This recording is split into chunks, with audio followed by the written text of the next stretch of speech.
Hey guys, আজকে নিয়ে চলে এলাম তোমাদের কাছে আলু ঢ্যাঁড়সের সর্ষে পোস্ত বাটা।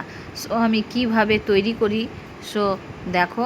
আমি প্রথমে কড়াই বসিয়ে দিয়েছিলাম, তারপরে তার মধ্যে তেল গরম করতে দিয়ে দিয়েছিলাম, তারপরে ওর মধ্যে কিছু পাঁচফোড়ন দিলাম।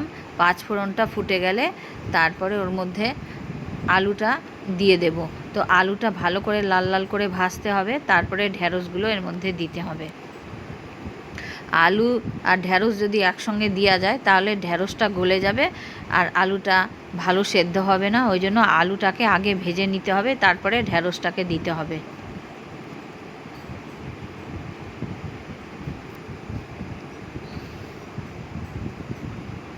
আমার ফ্রেন্ডস জানোই তো, ইউটিউবেও আমার চ্যানেল আছে। তোমরা ইউটিউবে যদি দেখে থাকো তাহলে চ্যানেলটাকে সাবস্ক্রাইব করে দিও আর অনেক অনেক শেয়ার করো, তাহলে আমার নতুন নতুন ভিডিও তোমাদেরকে আরও দেখাবার সুযোগ পাবো। এ দেখো, লবণ হলুদ দিয়ে দিলাম, লাল লাল করে ভাজা হয়ে গেল। দিয়ে এরপরে লবণ হলুদ দেওয়ার পরে ঢ্যাঁড়সগুলোকে দিয়ে দিব।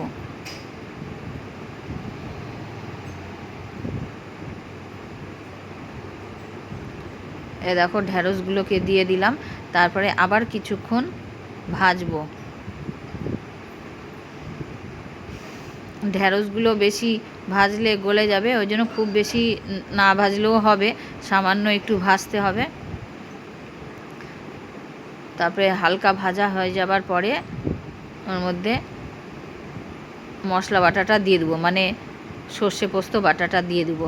তো তোমরা খালি এর মধ্যে পোস্ত বাটা দিয়েও করতে পারো। তো আমার যেহেতু সর্ষেটা আমার ভালো লাগে, দিলে একটু টেস্টটা ভালো লাগে, ওই জন্য আমি সামান্য পরিমাণে সর্ষেটা দিয়েছিলাম, কালো সর্ষেটা দিয়েছিলাম।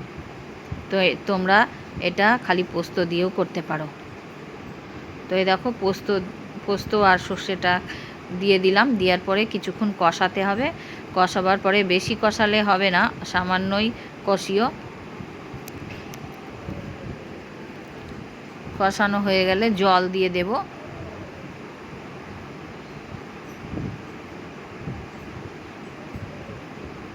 যাতে সর্ষের একটা কাঁচা গন্ধ থাকে, সেই কাঁচা গন্ধটা চলে যায়, ওই জন্য সামান্য কষাতে হবে। আর পোস্ত দিলে না কষালেও চলবে। পোস্ত দিলে এমনি নাড়িয়ে চাড়িয়ে জল দিয়ে দিলেও হবে, কিন্তু যেহেতু এর মধ্যে সর্ষে দেওয়া আছে ওই জন্য একটু কষিয়ে নিতে হবে। তো এই দেখো, মশলার বাটিটাতেই জল দিয়ে দিয়েছিলাম, দিয়ে এরপরে আরও জল দিয়ে দিয়েছিলাম। তারপরে যদি জল লাগে আরও, তাহলে আরও তোমরা জল দেবে। আলুটা সেদ্ধ হবার জন্য যতটা জল লাগবে ততটাই দিতে হবে। আর জলটা শুকিয়ে গেলে রেডি হয়ে যাবে আমাদের আলু আর ঢ্যাঁড়সের সবজি সর্ষে পোস্ত বাটা দিয়ে। তো গাইস, তোমাদের কেমন লেগেছে অবশ্যই তোমরা কমেন্টে জানাবে। আর ইউটিউবে যদি দেখে থাকো তো সাবস্ক্রাইব করো আর অনেক অনেক শেয়ার করে দিও, তাহলে আমি আরও নতুন নতুন আরও ভিডিও তোমাদের কাছে শেয়ার করতে পারবো। আমি যা বাড়িতে করি সব তোমাদের কাছে শেয়ার করতে পারবো। যাই রান্না করি না কেন সব তোমাদের কাছে যেন শেয়ার করতে পারি, সেই সুযোগটা দিও।